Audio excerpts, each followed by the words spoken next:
ಬೆಂಗಳೂರಿನಲ್ಲಿ bike taxi ವಿರುದ್ಧ RTO ಅಧಿಕಾರಿಗಳು ಭರ್ಜರಿ ಆಪರೇಷನ್ ಅನ್ನು ಶುರು ಮಾಡಿದ್ದಾರೆ. ಬೆಂಗಳೂರಿನ 11 ಆರ್ಟಿಒ ವ್ಯಾಪ್ತಿಯಲ್ಲಿ ಕಾರ್ಯಾಚರಣೆಗಳು ನಡೀತಾ ಇರೋದ್ರ ಡೀಟೇಲ್ಸ್ ಸಿಕ್ಕಿದೆ.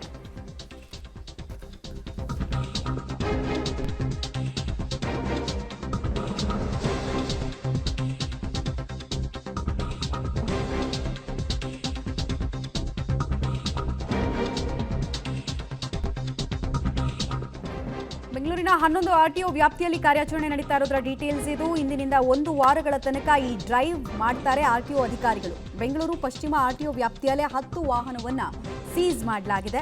ಬೆಂಗಳೂರು ಉತ್ತರದಲ್ಲಿ 8 ವಾಹನಗಳನ್ನು ಜಪ್ತಿ ಮಾಡಲಾಗಿದೆ. ಯಲಹಂಕ ಆರ್ಟಿಒದಲ್ಲಿ 40 ಬೈಕ್ಗಳನ್ನು ಟೋಟಲ್ ಆಗಿ ಸೀಸ್ ಮಾಡಿರೋದ್ರ ಡೀಟೇಲ್ಸ್ ಸಿಗ್ತಾ ಇದೆ. ರಾಜಾಜಿನಗರದಲ್ಲೂ ಅಷ್ಟೇ 12 ವಾಹನಗಳನ್ನು ಸೀಸ್ ಮಾಡಲಾಗಿದೆ. ಆಟೋ ಮತ್ತು ಟ್ಯಾಕ್ಸಿ ಯೂನಿಯನ್ಗಳು ದೊಡ್ಡದಾಗಿ ಪ್ರತಿಭಟನೆ ಮಾಡಿದ್ರು. ಇದರಲ್ಲಿ ನೂರಾರು ಕಾನೂನು ಚೌಕಟ್ಟು ಸೇರಿದಂತೆ ಪ್ರಯಾಣಿಕರು ಭದ್ರತೆ, ಇನ್ಶೂರೆನ್ಸ್ ಸಮಸ್ಯೆ, ವಿಪರೀತ ಪ್ರಾಬ್ಲಮ್ಸ್ ಇದ್ದಾವೆ. ಹೀಗಾಗಿ ಆರ್ಟಿಒ ಅಧಿಕಾರಿಗಳು ಈ ಆಪರೇಷನ್ ಸ್ಟಾರ್ಟ್ ಮಾಡಿದ್ದಾರೆ.